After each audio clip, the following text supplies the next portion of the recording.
શામળાજી નજીક state monitoring સેલની team દ્વારા ગુજસી ટોકના ગુનામાં સંડોવાયેલા આરોપી શકાજી ડાંગી પર ફાયરિંગ કરવાની ઘટના સામે આવી છે। એસએમસીની ટીમ ગુજસી ટોકના ગુનાના આરોપી શકાજી ડાંગીની રાજસ્થાનથી અટકાયત કરી ગુજરાત લાવી રહી હતી। તે દરમિયાન શામળાજી નજીક માર્ગ પર આરોપીએ પોલીસને ચકમો આપી નાસી જવાનો પ્રયાસ કર્યો હતો, જેથી સ્થિતિને કાબૂમાં લેવા માટે સ્ટેટ મોનિટરિંગ સેલની ટીમે ફાયરિંગ કરવું પડ્યું હતું, જેમાં એક ગોળી આરોપીના જમણા હાથે વાગતા આરોપીને પ્રાથમિક સારવાર બાદ તાત્કાલિક હિંમતનગર સિવિલ હોસ્પિટલના ઇમરજન્સી વિભાગમાં દાખલ કરવામાં આવ્યો છે।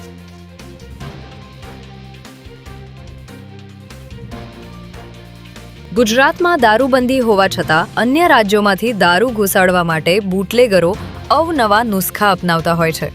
ત્યારે છોટા ઉદેપુર જિલ્લાના બોડેલીના જબુગામ પાસે મધ્યપ્રદેશથી વડોદરા તરફ જતી એક ટ્રકમાંથી શાકભાજીની આડમાં છુપાવેલો લાખો રૂપિયાનો વિદેશી દારૂ પોલીસે ઝડપી પાડ્યો છે।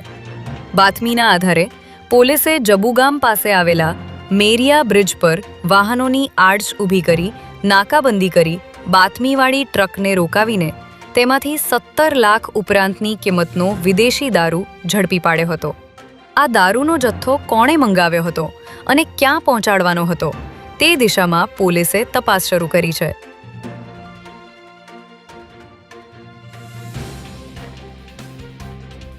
ગાંધીનગર અને પાટણ પંથકમાં તરખાટ મચાવનાર રીઢા ચોર રાહુલ પટણીને ચોરાયેલી રિક્ષા સાથે ઝડપી લેવામાં આવ્યો છે।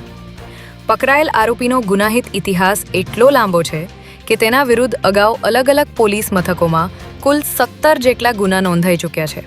ત્યારે ગાંધીનગર સેક્ટર 7 પોલીસ સ્ટેશનની સર્વેલન્સ ટીમે બાતમીના આધારે સેક્ટર 13 બગીચા પાસે ચોરાયેલી રિક્ષા સાથે રાહુલ ઉર્ફે મેહુલ પટણીને ઝડપી પાડ્યો હતો। પોલીસના જણાવ્યા અનુસાર આ રીઢા ગુનેગાર સામે કુલ 17 જેટલા ચોરી અને મારપીટના ગુનાઓ નોંધાયેલા છે।